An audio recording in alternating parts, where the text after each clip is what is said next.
Hello, I'm Richard Ridge for BroadwayWorld. The creators that gave us the Tony and Olivier Award-winning The Play That Goes Wrong are back with their latest, Peter Pan Goes Wrong. It begins performances on March 17th at the Ethel Barrymore Theatre, and I caught up with them here at the legendary Sardi's. We know that things go wrong in this play, but has something really gone wrong during a performance that you've done of this show? Yeah, I mean, so much. So much has gone horribly wrong. Not horribly wrong, wonderfully wrong, let's say. Why don't you start? Because I've got so many... I don't know what I'm allowed to say. Yeah. The thing about something going wrong in this show is it actually is going right, if that makes sense. So if that joke doesn't come, then actually it's just you telling the story really well. So you know that someone's supposed to be knocked out there, but because they're not, what's the play that goes right? And actually in the rehearsal, that's what you do. You do what should, how the show should have been, so you know what you should be expecting. So you know where the joke's supposed to be, yeah.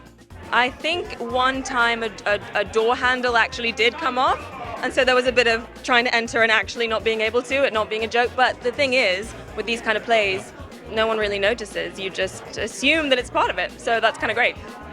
For you? Plenty, but I'll never tell. They've got to come and see what's real and what's not. Yeah.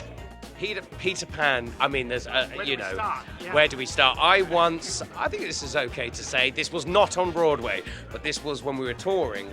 I do some flying in it, and one of my wires came off while I was flying, and that was the most terrifying experience of my life. So what happened is while I was standing, you have two wires that are here. I suddenly went onto my side, was kind of hanging there.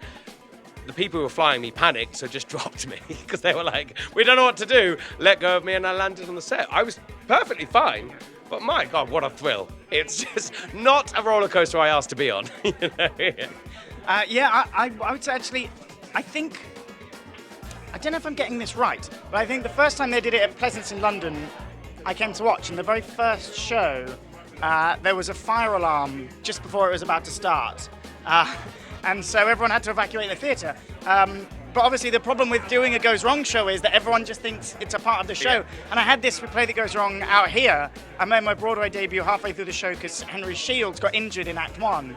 And it took, I would say, 20 minutes of the second act for people to start going, oh, I think the smaller guy is doing the rest of it, and I don't think it is a part of it. It's almost impossible to convince the audience that something has genuinely gone wrong. What we did on tour when we were doing Peter Pan Goes Wrong, whenever we had to do a show stop, you get the audience outside clapping because they think it's part of the show. So we had to start coming out and doing like an improv set to kind of keep them entertained while backstage someone was on fire or whatever. You know? Yeah.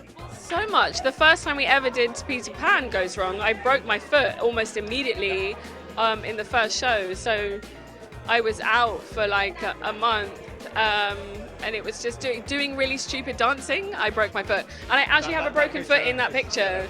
But it's how I met my husband. So lovely. I don't know.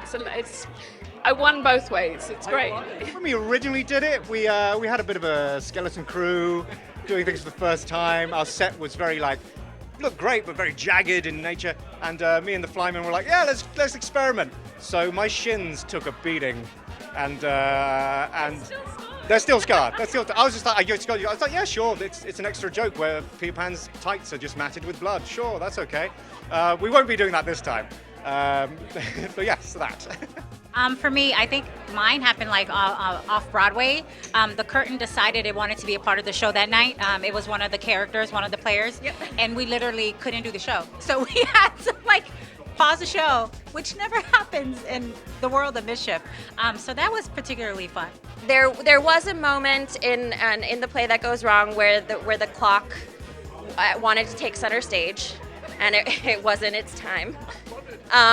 But again, it's just you're surrounded by people that are like whoop whoop, and on with We'll pull the clock back. Yeah, we got it. There's always a way to fix the things that go wrong that go right, and then the audience gets to see, a very unique experience.